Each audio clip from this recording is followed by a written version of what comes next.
Uummannaq. It's a place that only few people can find on a map. Uummannaq is a tiny island in northwestern Greenland, 590 kilometers north of the Arctic Circle.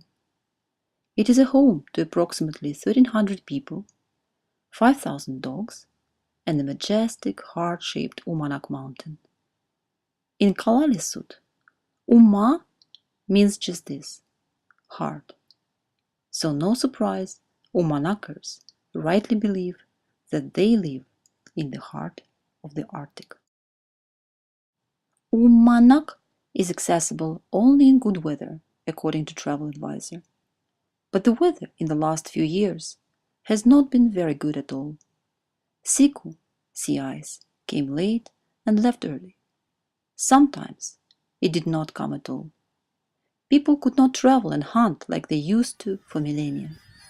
They could not visit their families, living in settlements across the fjord. They became prisoners in the heart of the Arctic.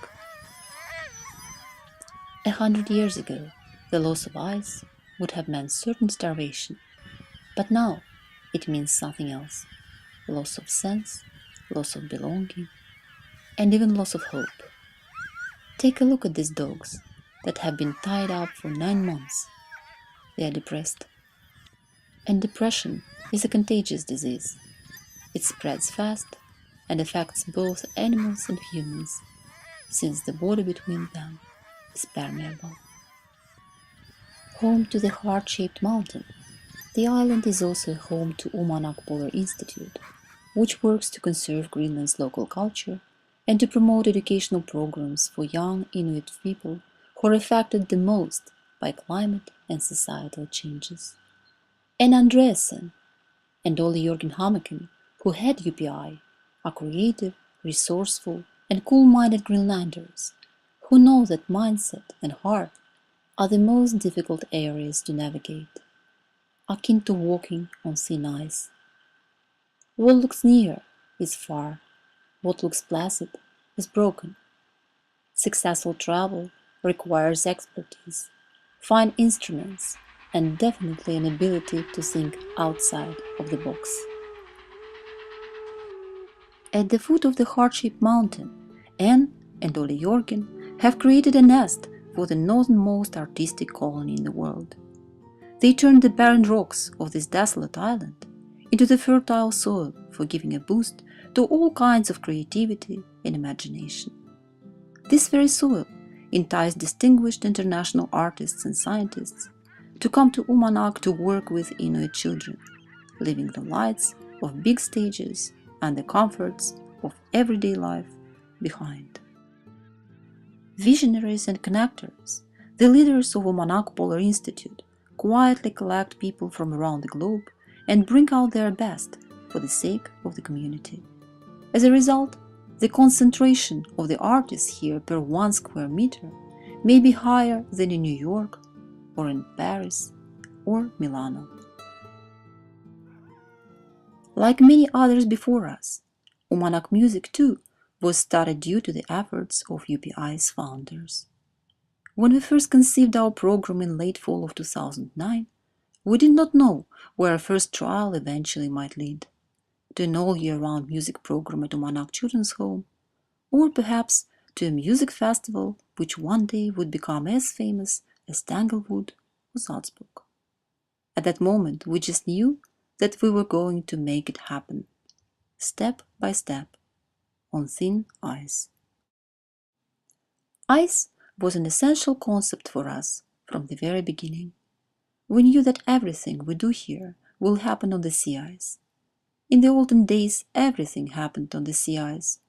Dance competitions were held, songs were composed, and stories were told. Sea ice was the center of a healthy living community. So we were not creating anything new. We were just reinventing a tradition. Today, in the harsh land of permafrost, Umanak music stands on 4 pillars: teaching, creating, performing, and preserving. Both students and teachers make music together, on the spot, spontaneously, with whatever musical and non-musical materials are available, including acoustic and electronic instruments, natural materials such as wood, bone, skins, snow, and ice. And music itself means for us much more than just music. Here it also means the cracking of ice, the howling of a wolf, the barking of a seal, a distant thunderclap of a calving iceberg. In other words, it means all the music of the beautiful world around us. What is music? What is music? What is music? Lera Auerbach, the world-famous American composer and performer, wrote a little song for Uummannaq music that perhaps gives the best answer to what we're trying to do here. What is music? Was the name of the song. According to Lera, it is all the smiles, all the tears, all the hopes, all the dreams, all the questions, all the answers, all the beauty of this world. And it is definitely the best antidote against depression, apathy, and hopelessness. Today, we're happy to say that we did not sink through the ice after the first season, and by now, Uummannaq music has evolved into a cross-disciplinary project which combines music with the arts, theater, ballet, pantomime, and storytelling, with particular emphasis on creating and keeping old Inuit traditions alive. We're happy to say that Uummannaq music has become a truly multicultural and global center, combining artists and cultures from Kyrgyzstan to Venezuela, regardless of linguistic, religious, or political differences. Uummannaq music is located in Kasorchuk commune of northern Greenland, but it is also located globally in cyberspace, since from the very beginning it was conceived as an online project. It started as a Facebook fan page and quickly evolved into an established collaboration of international artists, musicians, conservatory and university professors on one side, and local communities of hunters and fishermen across Greenland, Alaska, Canada, and northern Siberia on the other. Actively using internet new media technologies, Facebook, Twitter, Flickr, and YouTube, Uummannaq music was able to breach the island's geographical isolation and secure a steady connection between Uummannaq music resident participants and their counterparts in the rest of the world. Through social networking, Uummannaq music was able to bring world-renowned musicians from Germany, Great Britain, Venezuela, the USA, Russia, and elsewhere to Uummannaq to perform for and work with the children. Our first student production, Angel of Uummannaq Arctic Ballet, based on an old Greenlandic myth, was assisted by local hunters and professional contributors from 15 different countries. The idea to stage a dance on the ever-shifting and melting ice evolved from the regular activities of Uummannaq music. Our young musicians from Uummannaq Children's Home were strongly enthusiastic about it. On the sea ice, they were totally in their element. The foot in a kamik is the root of the Inuit walk, and it is also the root of the dance. Dance in Greenland, like everything else here, comes not out of leisure, but out of harsh necessity. Dancing on ice is not an entertainment or a theatrical happening. People here dance in order to stay alive. They dance on ice to kill a seal, to catch a halibut, to drive the dogs, and to stay warm in a deadly frost, while the stage for their dance is a frozen ocean.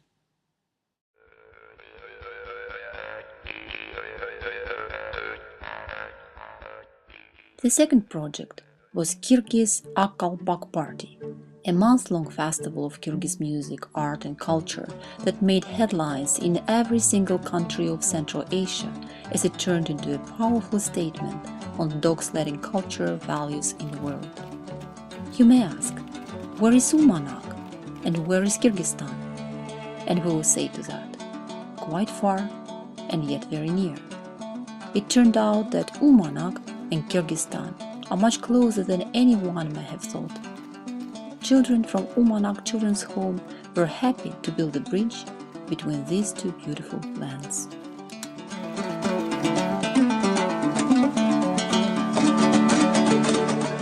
The festival was closely followed in Central Asia via the internet, receiving overwhelming acclaim there. Members of the governments of both Greenland and Kyrgyzstan have joined Uummannaq Music's web pages and currently are following its cultural initiatives through social network media. Building virtual bridges from Umanak to other parts of the world is another trait of Umanak music. Successful experiment with Kyrgyzstan has been followed by the new ones with Germany, Venezuela, US and Russia, specifically with such remote regions of northern Siberia as Yakutia and Chukotka. In the recent months, our program included Joel Spiegelman, a renowned American conductor, composer, pianist, harpsichordist, teacher, and author. Considered to be one of the most important creators of advanced music today, he taught a class in composing, gave piano lessons, coached others on clarinet, flute, guitar, and percussion, and conducted a small student wind ensemble. Yelena Kushnirova, a piano virtuoso from Germany, teaching in the US, Russia, and Japan, came to teach and perform in Umanak and other towns and settlements of northern Greenland, and was finally granted the title of the One with 20 Fingers. Yelena was followed by composer and artist Fian Paul from Iceland, opera singer Joseph Lond Josephson from Nuuk, a Hollywood composer Justin Lavalle, Scottish singer, songwriter and guitarist Katie Tunstall, and finally Ron Alvarez, a first-rate violinist, conductor, and professional violin teacher from Venezuela's world-famous system of orchestras, El Sistema. Few people in the West know that agiak, a violin, is nothing new to Greenlandic society. There used to be times when every other Greenlander played a violin. You can find old postcards from the 20s depicting groups of people dressed in beautiful white anoraks playing violins in Nuuk. In other words, our new violin program was again just a revival of an old tradition. Tough Umanak hunters, too, joined the violin program. Their participation was extremely important for our project. Hunters are the ultimate role models for the children, and when our youngsters saw them playing violin on the sea ice, they knew that it was something worthwhile doing. Guy Davis, a legendary blues musician from the US and a Broadway star, came to teach Umanak children to play guitar, banjo, and harmonica. He taught music, dance, acting, and storytelling, but not only. He also taught the children to work in a group and to live in unison. He taught them about life and its core values. Needless to say, that in order to do all these things, one has to live with the children and share their everyday lives fully, from fishing and riding dogs to doing laundry and dishes in Uummannaq, in a house with no electricity, heat, running water, and no rooms. This is a place where you get to live an old Inuit style, a communal one. And then came Hifshu, a man of the Inuit tribe, a distinguished Greenlandic drum singer, dancer, storyteller, and a shaman. A man who can easily turn a rock into a lemming, turn a half-melted iceberg into a concert hall whose acoustics could be envied by Carnegie Hall. I don't want even to mention the view. Hifshu taught the children to drum, but he also taught them about ancient wisdom, about seeing in the darkness, and about all the wonderful things that once existed in our life and later disappeared. Inspired by Hifshu's stories about flights under the water, we tried our new concept, the one of a mobile flying orchestra. There are mobile hospitals in Greenland, and we thought it would be a good idea to try to follow their steps. As mobile surgeons, we too flew in all circumstances and to all places. During the hectic time of volcanic eruptions in Iceland, Umanak Music undertook a breathtaking tour of several towns and settlements, succeeding to play not only for the hunters and children, but also for pilots and passengers of Air Greenland. Performing on the turbulent floor of the propeller plane at the altitude of some 5,000 meters was similar to performing on the thin ice. But still, there were some peculiarities. Hundreds of images, videos, and verbal accounts of Uummannaq music going mobile immediately spread around Greenland via the internet, since passengers of Air Greenland willingly turned into our ardent correspondents by using their mobile phones. The culmination of our last season was the ice music fashion show on the sea ice of Umanak Fjord. This turned into a celebration of dog sledding culture and the growing collaboration between the once isolated community and the rest of the world. All the hunters, all the children, all the dogs, all the violins and pianos, all the drums, all the foreign dignitaries were out on the ice, exactly like it was in the old days when ice was solid. This was our white party in the empire of Umanak, in the heart of the Arctic.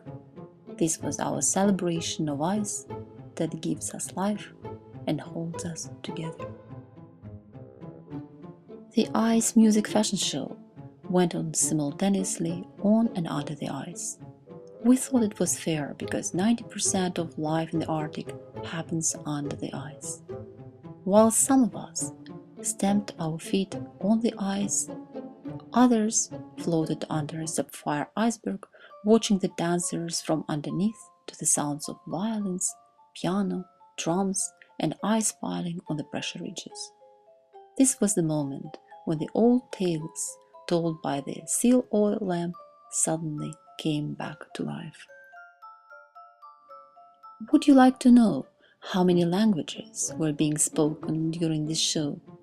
We tried to count: Greenlandic, Danish, Faroese, French, Yoruba, German, Polish, Russian, Spanish, Swedish, English, Icelandic, and I'm not sure if I even counted them all. We were from all over, from all walks of life, from Iceland to Siberia. But in the humble light of Umanak music, we were just people. We were Inuit, which means just that, people.